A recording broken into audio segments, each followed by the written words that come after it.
Hi Matt, nice to see you in Barcelona at MWC. So what are the hot topics this year for you? So I've really been excited, Francisco, about the evolution of connectivity and how connectivity is really being positioned right at the forefront of where we're going with AI, specifically agentic AI. Agentic AI is a hot topic on devices, the edge. So how do you see that space in the research area that you cover? So what we've seen the last few years, particularly as the market's been focused on training, was this notion of an AI factory. And AI factories are really this deeply integrated set of compute, storage, and networking resources. But now we have to think about how to deploy that outside the data center at the edge for a lot of these inferencing workloads that agentic's driving. The AI factory is something that I've heard already. Explain me a bit more in detail. What does it mean? Why is such a hot topic? I think it was Deutsche Telekom that is showcasing AI factory. So what does it mean? I'm not in your space. I'm on the devices side. So I'd like to understand a bit more. What is an AI factory? So an AI factory is just a richly and deeply integrated and optimized set of resources for AI workloads. These AI workloads are very performance intensive. They require a lot of compute, a lot of memory, a lot of storage and network resources. So it's really about bringing the right amount of resource to bear at that core infrastructure to enable these workloads to function really effectively. Okay. And what are the hot topics for this year? So for this year, what I find really interesting is, I think a lot about compute in my space, but I'm now thinking about the intersection of connectivity and compute, because the world we live in is really this, this stretch infrastructure that kind of stretches from data center to edge and computes across that entire continuum. So the continuum really needs to be optimized for the different types of workloads that are going to live across that stretch cluster. And there's a lot of debate about the memory shortage that goes into AI data centers. So what's your perspective and your take on that? Yeah, so the memory challenge is fascinating. It's going to impact the data center and the edge big time.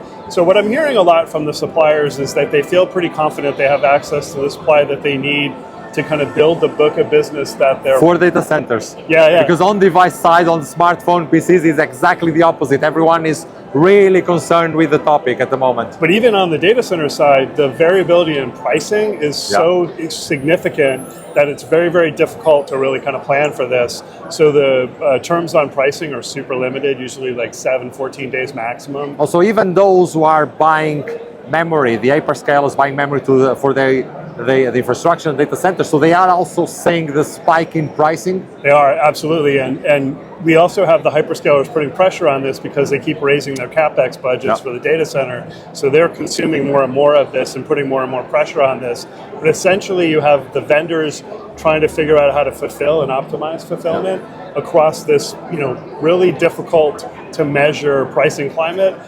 In fact, in some cases in the data center, you're seeing deployments go from $80,000 to $100,000 to $250,000 just because of memory cost inflation.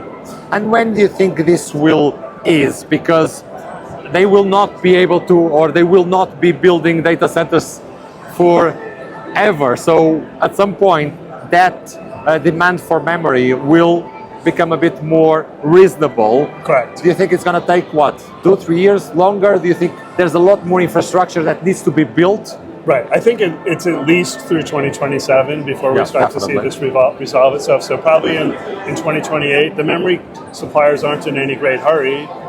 And the wild card really will be those hyperscalers. So they've just this year increased their CapEx budgets by another $250 billion. So they're now looking at something like $700 billion collectively in CapEx. But if they start to back off on that at all, it will help lessen the crunch. But they could go the other way as well. Yeah, it's going to be a tsunami coming to the market in the coming months. We have been talking a lot with the smartphone makers this week, and they are expecting big drop in terms of their sales, because prices are most vendors increase their prices by 50% in the high end, less than that, but it's the average 30 to 50%. That's what we are hearing from most vendors. So it's a huge pressure for all of us. I know you are also a gadget lover, and those devices will become a lot more expensive in the second half of the year. Yeah, so whether you're talking commercial or consumer, whether it's data center or an edge device, the price, there's not an unlimited amount of elasticity in the pricing climate, so we're going to feel impacts everywhere. Exactly. Excellent. Nice to see you again, and enjoy the rest of the show. Same here. Really appreciate it. Thank you. Thank you.